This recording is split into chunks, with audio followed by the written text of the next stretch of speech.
5월은 가정의 달이라 말을 하지요. 또 그리고 교회에서는 5월 첫 주를 어린이 주일로 이렇게 지킵니다. 우리는 꼭 어린이 주일, 가정 이런 어떤 절기가 아니라도 이미 우리에게는 하나님의 언약이 있지요. 후대에 대한 언약이 있고 가정에 대한 언약이 있습니다. 바로 렘넌트 언약이요. 또 복음 명가의 언약이지요. 우리가 항상 기도해야 되겠지만 여러분 한 주간 특별히 렘넌트들을 위해서 기도해 주시고 또 우리의 믿음이 그냥 믿음이 아니라 우리 후대와 또 우리 어린이들을 두고 정말 믿음이 뭐냐, 언약의 여정을 가는 것이 뭐냐, 거기에 대한 모델이 되는 그런 축복을 하나님 나의 믿음 속에 허락해 주옵소서. 기도할 수 있기를 주의 이름으로 축복합니다. 모든 것이 하나님의 은혜다, 이렇게 고백하는 사람은 복음을 바르게 깨달은 사람입니다. 그리고 그 사람은 바른 믿음을 가진 사람입니다. 모든 것이 하나님의 은혜라 그러니까 나의 모든 조건이 조금도 부족함이 없어서 모든 걸 할 수 있다가 아니고 하나님께서 나를 택하셨고 나를 부르셨고 나에 대한 계획을 가지고 계시는데 그것을 이루어 가시는 것을 내가 보기 때문에 오늘 내 삶은 문제 속에 있어도, 오늘 내 삶은 고통 속에 있어도 하나님의 계획이 이루어지고 나는 하나님의 인도 속에 있구나. 그래서 모든 것이 하나님의 은혜다, 그 고백이 되어지는 겁니다. 그래서 우리의 삶 속에 모든 것이 그렇지만 가장 중요한 것이 있다면 그것은 바로 기초입니다. 다른 말로 하면 힘이 있어야 됩니다. 그리고 정말로 실력이 있어야 되는 겁니다. 우리는 많은 것을 빨리 배우기를 원하지요. 운동을 할 때도 기초를 오랫동안 하기보다는 빨리 새로운 것을 익히기를 원하고요. 나무로 비유하면 깊이 뿌리 내리고 기다리는 것보다는 빨리 눈에 보이는 열매를 맺기를 원하고요. 집으로 말하면 눈에 보이는 건물이 빨리 솟아나는 것, 그걸 바랍니다. 그런데 시간이 지나면 그것이 틀린 것이라는 걸 알게 되지요. 인생 전체를 두고 볼 때 그래서 복음 아닌 것으로 시작된 모든 것은 헛수고입니다. 그리고 하나님의 나라, 세계 복음화와 상관없는 모든 것들은 결국 무너지게 되어 있습니다. 이걸 우리가 알아야 됩니다. 그 사람이 영적인 사람이요, 그 사람이 정말로 복음의 사람입니다. 나무가 빨리 열매 맺기 위해서 뿌리 내리기 전에 한두 개 맺을 수 있어요. 화분에 있는 나무도 그렇지요. 그런데 정말로 뿌리를 내리려면 내릴 만큼 그 나무는 큰 나무가 됩니다. 그리고 열매를 오랫동안 맺을 수 있습니다. 우리 인생에 빨리 눈에 보이는 응답도 중요하지만요, 정말로 복음으로 얼마만큼 뿌리 내리느냐, 얼마만큼 내가 복음화되느냐, 이게 중요합니다. 그래서 여러분이 한 가지 이제는 뭐 하면 되느냐, 기도의 사람이 되셔야 되는 겁니다. 하나님이 우리에게 주신 복음은 완전한 겁니다. 그리고 그 복음은 모든 것에 대한 능력입니다. 그런데 그것이 내 것으로 누려져야 돼요. 그 비밀이 기도라는 겁니다. 아무리 말씀을 듣고 옳다고 해도 내 것이 아닌데 소용이 없죠.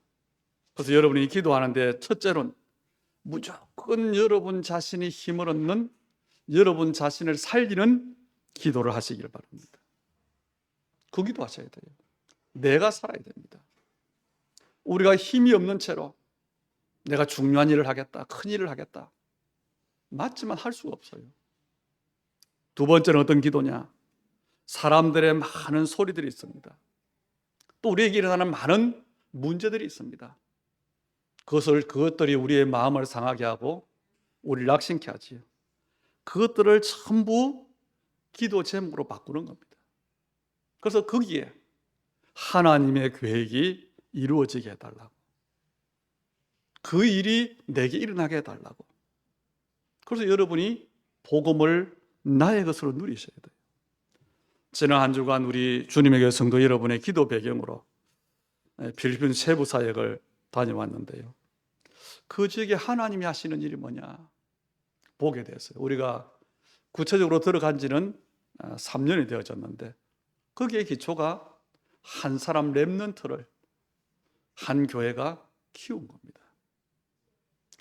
그래서 파송을 했는데 이 사람이 기준이 되니까 뭐가 되느냐? 중요한 망대가 되어졌어요. 그리고 이번에 만나진 것을 보니까 17년 전에 한국에서 들어간 그 지역의 선교사를 만났어요. 연결이 되어진 겁니다. 그래서 합쳐져서 이제 중요한 사역을 했는데 이분은 보니까 필리핀 세부 중심으로 그 전부 섬나라잖아요. 17년 동안 뭘 했느냐? 현지 교회를 다니면서 전도의 마음이 있는 목사님들을 찾은 거예요. 그런데 문제는 보니까 언어가 문제예요. 이분이 영어도 좀 되지만 필리핀 그 표준어 따갈로그가 있고 섬마다 부족마다 언어가 다르는데 뭐냐? 한 130개 이상의 언어가 있어요. 그러다 보니까 말 한마디 하면 한국말, 영어 이렇게 하면 몇 사람이 거쳐지는 겁니까? 그래서 이분이 9년 전부터 구체적으로 통역할 사람을 기도했대요. 그분과 우리가 이제 파송했던 그 현지 목사님과 만나진 거예요. 그래서 큰 응답이 되어졌는데 어쨌든요. 우리가 하는 일 작은 것 같지만 아닙니다. 그리고 작은 일 같지만 또 아주 이제 우리가 들어갔던 현재 그 지역이 어려운 지역이었는데 거기에 이제 대학을 좀 좋은 대학을 들어갔는데 가난한 학생이 둘이 있었어. 그 두 명에게 한 학기씩 장학금을 전달하고 그래서 작은 일 같지만 언약 가지고 있는 우리의 걸음 속에 하나님은 무엇을 하시느냐? 이게 바로 우리의 기도요. 이게 우리 교회의 중요한 언약 안에 있는 삶입니다. 그래서 오늘 여러분이 다시 한번 복음을 깊이 이해하는 깨닫게 하시는 하나님의 은혜를 받고 그 복음으로 내가 기준된 나는 아니라고 생각했던 그런 우리의 생각들이 치유가 되고 정말 하나님께서 우리의 삶에 역사하시는 그런 응답이 되는 그런 새로운 시작, 갱신의 시간이 되기를 축복합니다. 오늘 말씀의 제목을 보면 율법과 우리의 관계 그랬어요. 우리는 어디에 있느냐? 로마서 6장에서 본 것처럼 우리 옛사람은 죄에 대해서 죽었다 그랬죠. 그래서 우리는 율법 아래 있는 것이 아니라 은혜 아래에 있다 그랬습니다. 그래서 이 말씀이 쉬운데 굉장히 어려워요. 우리가 복음을 말할 때 우리 기도하시는 분들이 우리 목사님이 복음만 말하게 해주세요. 그럼 복음이 뭘까요? 복음이 물론 예수 그리스도입니다. 그럼 매 예배 때마다 예수는 그리스도입니다. 이것만 말합니까? 그 말이 아니에요. 복음을 잘 깨달으려면 율법을 알아야 됩니다. 우리가 좋은 차를 샀다. 속도가 얼마만큼 빨리 간다. 그것만 믿으면 안 돼요. 그 속도만큼의 것을 다룰 수 있는 실력이 있어야 되고 그로 말미암아 올 수 있는 사고의 그것도 알아야 되는 겁니다. 그런데 우리는 복음을 어떻게 이해했느냐? 무조건 모든 문제의 해결이요 무조건 은혜다. 그러다 보니까 복음이 이해는 되어졌는데 뭐가 안 되지요? 내게 누림이 안 되는 겁니다. 그래서 복음 가진 사람들의 삶이 무너지는 겁니다. 오늘 7장도 분명히 말하고 있죠. 예수 믿는 우리는 율법에 대해서 죽었다 그랬습니다. 따져보면 죄에 대하여 죽었다는 말과 같은 말입니다. 예수님께서 십자가에 못 박히신 이유는 우리의 죄 때문이잖아요. 그런데 우리가 죄인이라고 하는 그 근거가 뭡니까? 그게 율법입니다. 그래서 우리는 율법의 근거에서 죄인이고 그 죄의 결과가 사망이에요. 그래서 우리의 죽음을 대속하신 죽음이 예수님의 죽음이라는 겁니다. 그래서 죄에 대해서 죽었다. 율법에서 죽었다. 우리가 머리로 우리 이성으로 이해하려면 어려워요. 그런데 아무리 어려운 말씀이라도 성령께서 깨닫게 하시면 깨달을 수 있습니다. 그를 모르는 사람도 성령께서 영안을 열어주시면요 이 말씀이 이해가 되어져요. 우리가 로마서 6장 14절을 다시 한번 확인해 보십시다. 죄가 너희를 주장하지 못하리니 너희가 법 아래 있지 아니하고 은혜 아래 있음이라 그랬어요. 너희가 법 아래 있지 않고 은혜 아래 있다. 이 말씀을 잘 보셔야 됩니다. 그리고 오늘 1절부터 3절 말씀은 바로 우리가 은혜 아래 있다. 이 말씀을 설명하기 위한 예를 들은 겁니다. 구원받은 우리는 율법에 매여서 살지 않아도 된다는 겁니다. 그 설명을 바울이 부부간의 관계를 들어서 이야기하고 있어요. 오늘 우리 박 권사님이 우리 영우 결혼식 청첩장을 전달해 주셨는데요. 우리가 흔히 결혼은 일륜지 대사라 그럽니다. 사람이 살아가는 동안에 만나는 큰 일이 뭐냐? 결혼이란 겁니다. 그래서 결혼식 때에 서약을 하지요. 그 신랑 신부가 뭐 합니까? 부부로서의 진의를 다하고 100년 해로하겠다. 옛날에는 검은 머리가 팥뿌리가 되도록 그랬지요. 그 서약으로 결혼이 돼요. 이 말은 뭐냐? 그 서약은 단순한 서약이 아닙니다. 그 서약은 서로에게 구속되겠다고 하는 겁니다. 남편은 아내에게 매이게 되는 겁니다. 아내는 남편에게 매이는 겁니다. 그래서 하나님의 말씀에 근거하면 부부는 평생 동고동락하는 멍에를 매는 거예요. 그래서 결혼이 중요한 일이고 큰 일이요, 신중하게 결정해야 될 일이라는 겁니다. 두 사람의 인생 전체를 결정짓는 일이기 때문에 일륜지 대사라고 말을 쓰는 겁니다. 그런데 결혼을 하고 살다 보면요, 아무리 약속을 해도, 아무리 이해심이 많은 부부를 할지라도 가끔 의견 충돌이 생기지요. 그리고 극단적인 경우에는 이혼도 하게 됩니다.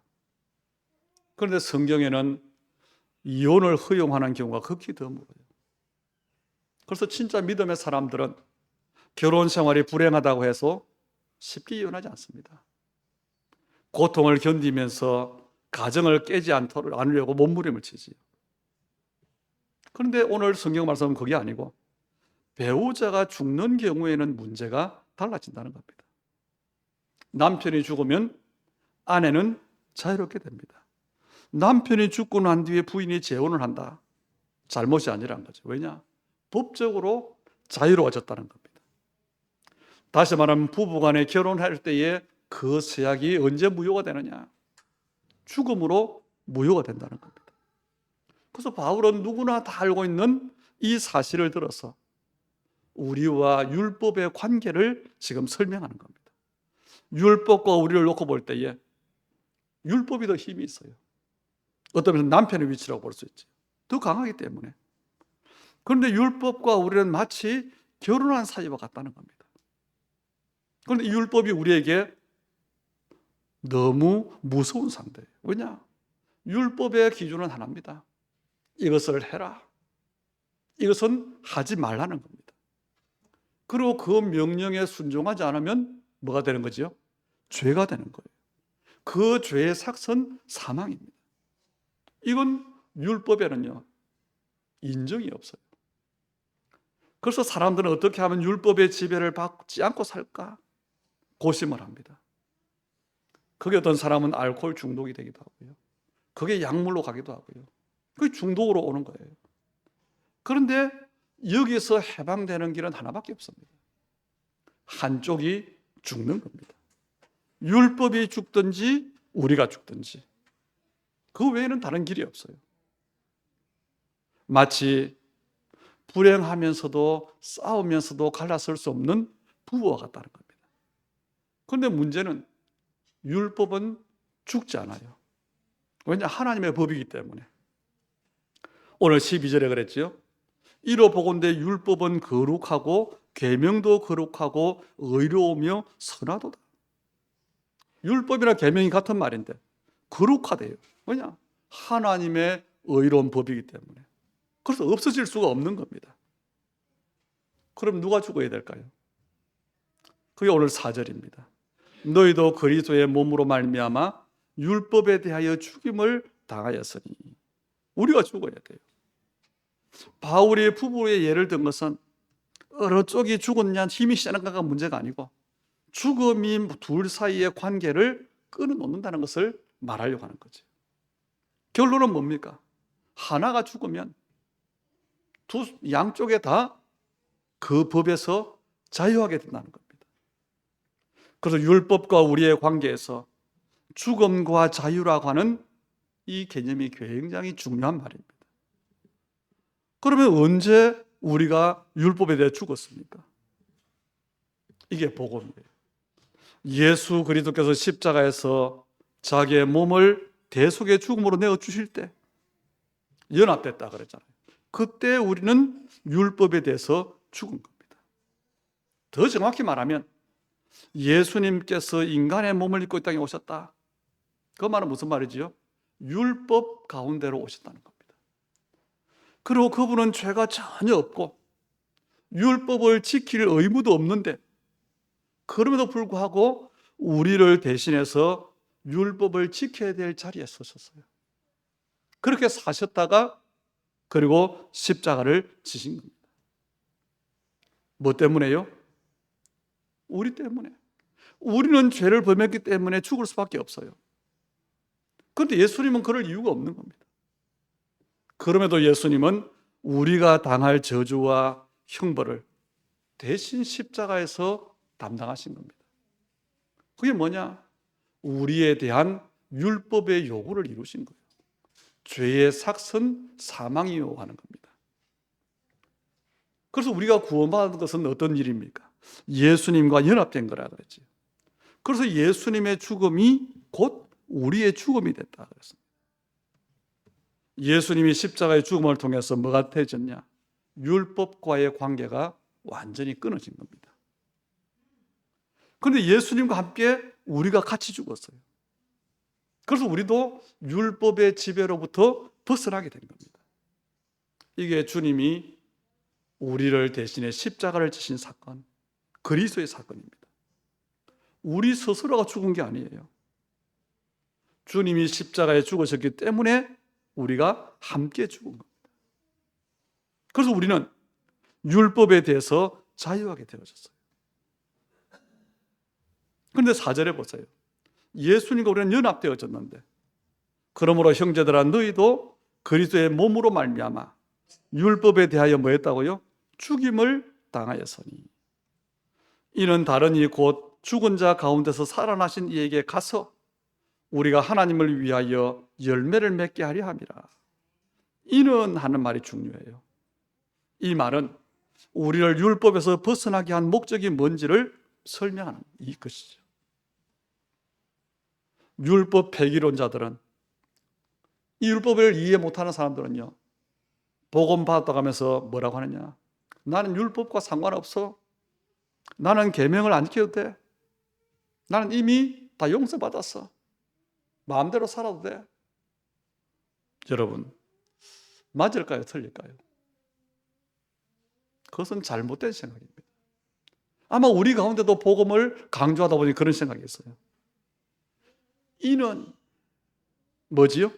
하나님께서 우리를 율법에서 벗어나게 하셨는데 그 뒤에 목적이 있다는 겁니다.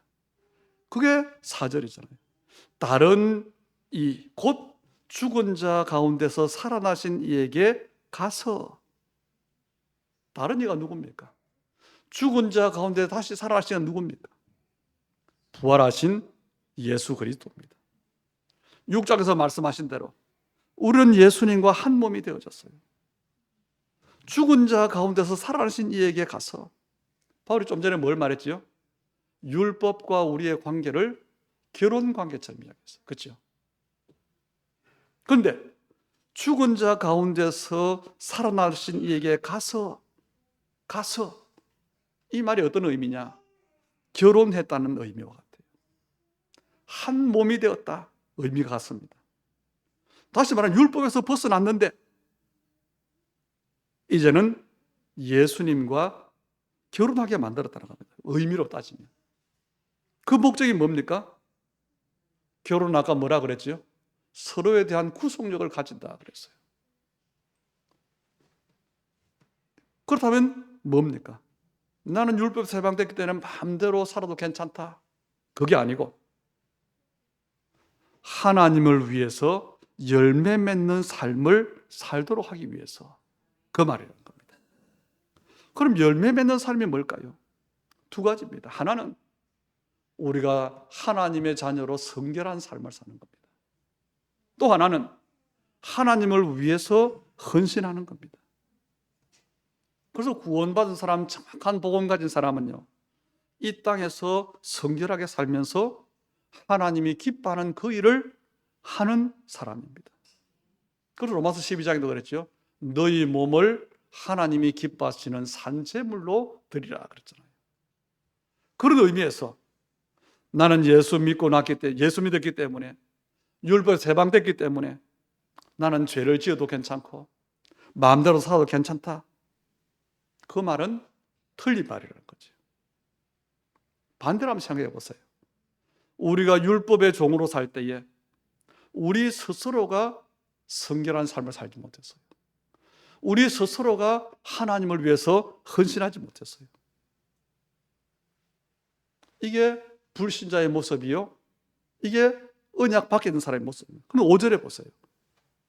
그 이야기입니다. 우리가 육신으로 있을 때에는 율법으로 말미암는 죄의 정욕이 우리 지체 중에 역사하여 우리로 사망의 열매를 맺게 하였더니, 우리가 율법에 매여 있는 동안에는요, 잘한다고 한 모든 것들이 뭐냐, 한마디 쉽게 말하면 죽을 짓만 한 겁니다. 예수님을 모르고 살 때는 율법이 우리 마음에 충동질을 해요. 거기에서 뭐가 생기냐? 죄의 욕망이 생겨요. 그리고 죄를 만들어내요. 그 삭시 사망이라는 겁니다. 그래서 율법이 우리에게 어떤 역할을 했느냐 중요합니다. 율법은요, 그 자체는 기준이요 법이 맞지만 우리의 욕망을 부채질해서 죄를 범하게 하는 겁니다. 정확히 말하면 죄가 율법을 이용하는 겁니다. 우리 사람들이 그렇죠.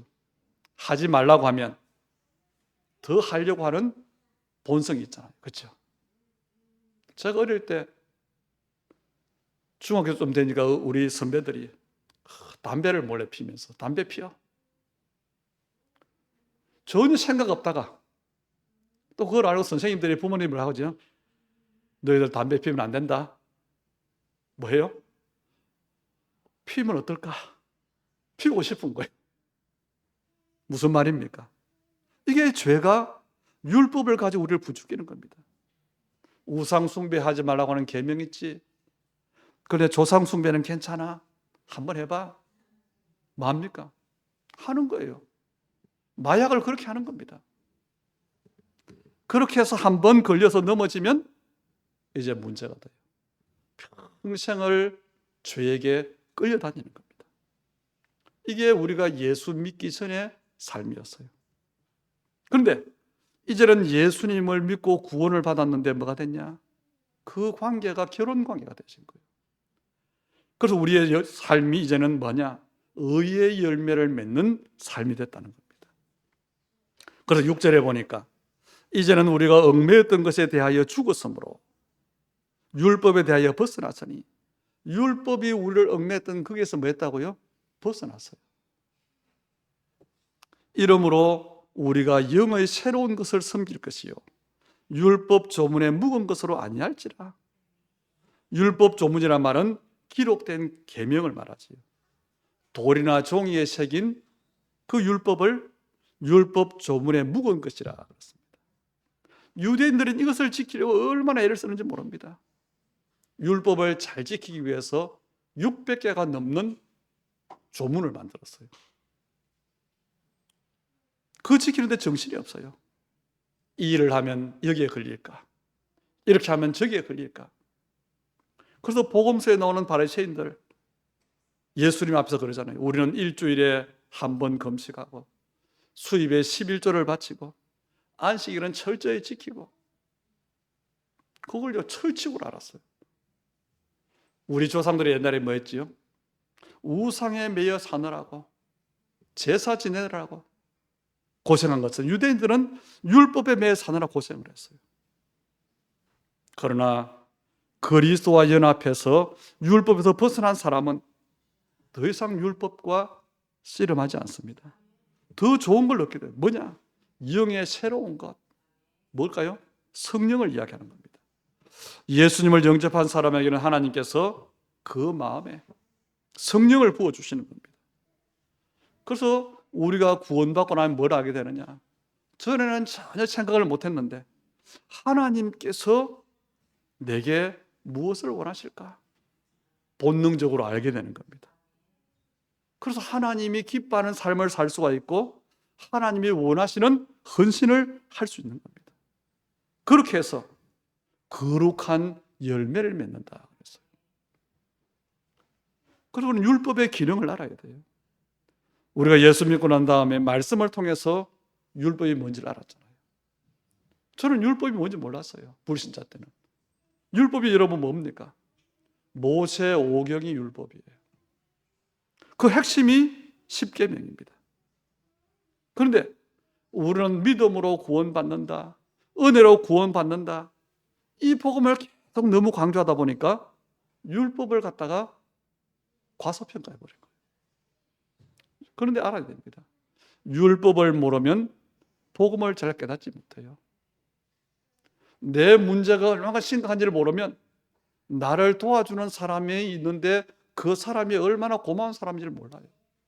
똑같습니다. 그런데 유대인들은 율법을 잘 안다고는 긍지를 가지고 있어요. 그런데 사실은 율법에 대해서 무식한 사람들이었어요.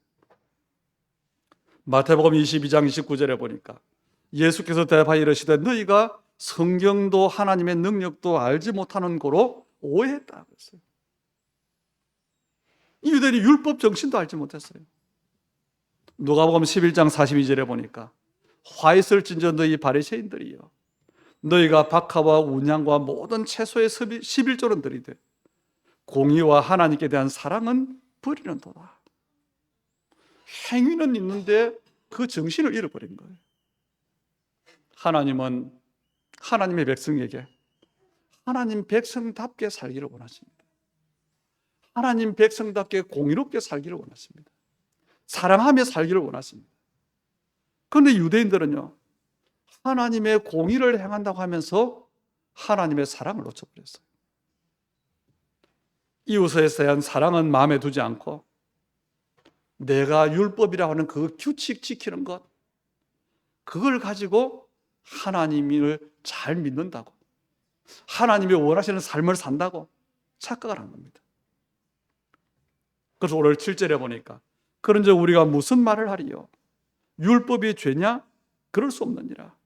율법으로 말미암지 않고는 내가 죄를 알지 못하였으나니 곧 율법이 탐내지 말라 하지 아니하였더라면 내가 탐심을 알지 못하였으리라 그랬어요.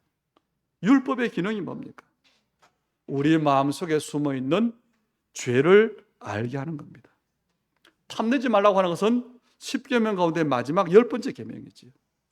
그런데 유대인들은요, 겉으로들은 행동에만 의미를 두니까 마음에는 욕심이 있고 탐심이 있지만 실제로 빼앗지 않고 그것만 하면 율법을 지켰다고 생각을 하는 겁니다. 그런데 이 계명이 가르치는 근본 정신은 그게 아니잖아요.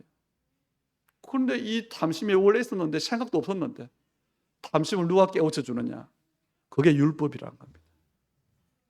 다시 말해 유대인들의 마음에는 탐심이 가득했지만 죄인 줄 모르고 살았어요. 그래서 우리가 구원받았지만 율법을 모르면 이런 실수를 범할 수 있습니다. 그리고 두 번째로 율법은요, 마음속의 욕구를 충동질시켜요. 8절입니다. 그러나 죄가 기회를 타서 계명으로 말미암아 내 속에서 온갖 탐심을 이루었나니 이는 율법이 없으면 죄가 죽은 것이니라. 죄가 율법 즉 계명을 도구로 삼아서 우리 마음속에서 각종 탐심이 생겨나도록 충동질한다는 겁니다. 만약 법에서 금지하는 법이 없다면 그냥 지나갈 일이 많아요. 간음하지 말라고 하는 계명이 없었다면 어쩌면 성적 충동을 느끼지 못하고 살아갈 수 있을 겁니다. 이처럼 율법은 완전한 하나님의 법인데 그 율법이 우리에 있는 죄성을 뭐 한다고요? 충동시킨다는 겁니다. 그래서 범죄를 일으키게 하는 겁니다. 그리고 율법은 우리를 속이는 도구가 돼. 11절에 보니까 죄가 기회를 타서 계명으로 말미암아 나를 속이고 그것으로 나를 죽였는지라. 이 죄가요, 율법을 가지고 하와를 찾아갔어요. 그때는 십계명이 다 있지는 않지만 뭐지요? 하나님께서 이 동산 중앙에 있는 나무의 실과는 먹지 말라 그랬잖아요. 먹지 말라고 하는 그걸 가지고 찾아온 겁니다. 먹어도 죽지 않는다면서요. 성경은 우리에게 말합니다. 율법의 행위로는 의롭다함을 얻을 육체가 하나도 없다 그렇습니다. 그래서 율법을 지킴으로 구원을 받았다고 하는 것, 그 착각이요, 속이고, 누가 속인 거냐? 죄가 속인 거예요. 그래서 우리는 결론적으로 율법 정신을 이해해야 됩니다. 뭐냐? 은혜를 알게 하는 것이 율법이기 때문에 그렇습니다. 바울도 율법을 깨닫지 못했을 때를 고백하고 있잖아요. 전에 율법을 깨닫지 못했을 때에는, 아니 바울이 율법학자인데요, 바리새인인데요, 그 말이 아니에요. 지식적으로 깨닫지 못했다가 아닙니다. 바울은 우리가 잘 아는 율법학자입니다. 그리고 율법을 완벽히 지키려고 노력했어요. 그래서 빌립보서 3장 6절 7절에 5절 6절에 보니까 자기가 스스로 고백했잖아요. 물론 그리스도를 고백하기 위한 그 전제지만, 내가 율법으로는 바리새인이요 율법의 의로는 흠이 없는 자였다, 그 고백을 하지. 그런 바울이 뭐라고 하느냐? 율법을 내가 깨닫지 못했다고 말하고 있습니다. 이 말이 무슨 말일까요? 아까 우리 읽었던 말씀이에요. 율법을 깨닫지 못하면 내가 살아나는 거예요. 율법을 잘 깨달았다고 하고 지키려고 했는데 바울이, 하나님이 바울에게 살아난 게 아니라 자기가 살아났어요.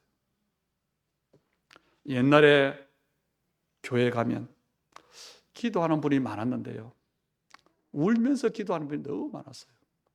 그래서 사람들이 욕해서, 교회 가면 초상나냐? 왜 그러냐? 은혜를 받으니까, 내가 죄인 된 것을 깨달으니까. 그래서 회개하는 기도를 엄청 많이 했어요. 그런데 오늘날 교회를 보면 그 모습이 없어요. 왜 그렇지요? 너무 복음만 강조했어요. 그래서 많은 성도들이 실제로는 죄의 감각을 완전히 상실하고 살아갑니다. 그래서 우리는 율법 정신을 바로 깨달아야 돼요. 거기 오늘 바울이 말할 겁니다. 죄는 살아나고 나는 죽는 그런 은혜를 체험해야 됩니다. 그래야 우리를 율법에서 해방시키신 주님의 은혜가 너무 감사하고 느낄 수가 있어요. 여러분, 문 앞에 인상이 아주 안 좋은 사람이 와서 배를 눌러요. 그럼 어린아이가 뭐 하지요? 문을 열어줍니까? 오히려 엄마 뒤로 숨습니다. 엄마 뒤로 가까이 붙어요. 무슨 말일까요? 율법 안에서 내 죄가 얼마만큼 무서운가를 보게 되면 예수님께로 더 가까이 갈 수밖에 없는 겁니다. 그 율법 정신이에요. 그래서 십자가의 은혜를 더 깊이 깨닫기 위해서는 율법을 통해서 나를 살피는 눈이 있어야 돼요. 율법이 있기 때문에 내 문제가 얼마나 심각한 문제였는지, 내 죄가 얼마나 큰 문제였는지, 그런 내가 구원받았다, 그 감격을 알고, 우리가 사람들이 큰 도움을 주니까 맞죠? 생명의 어린이라 그러잖아요. 그 사람에게 도움되는 일을 하려고 하잖아요. 똑같아요. 정말 구원의 감격을 알면 하나님이 기뻐하는 삶을 사는 겁니다. 율법주의가 되란 말이 아니고, 여러분이 어떤 사람입니까? 우리는 율법으로부터 자유로운 사람입니다. 하나님께서 율법에서 우리를 자유케 했어요. 그 은혜 때문에 우리는 더 어떻게 해야 되냐? 성결해야 됩니다. 더 나를 하나님께 기쁘게 드릴 수 있어야 됩니다. 그래서 우리의 삶을 두고 주님은 너희는 세상의 소금이라, 너희는 세상의 빛이라 그렇습니다. 그래서 오늘 우리가 말씀은 어렵지만 율법을 알므로 더욱 복음을 깨닫는, 더욱 하나님이 원하시는 나를 발견하는, 그리고 이 땅에 정말로 하나님이 주신 것을 누리는데 왜냐? 우리가 한쪽을 모르니까 너무 좋은 걸 가지고 그 반대쪽에 있는 사고의 위험성을 모르니까 문제를 당하는 것처럼 그렇다는 겁니다. 참된 복음을 누리는, 복음으로 정말로 힘과 또 정말 하나님의 중요한 응답을 누리는 그런 우리 전도자들이 다 되기를 축복합니다. 좋으신 아버지 하나님, 말씀을 깨닫도록 은혜를 주시옵소서.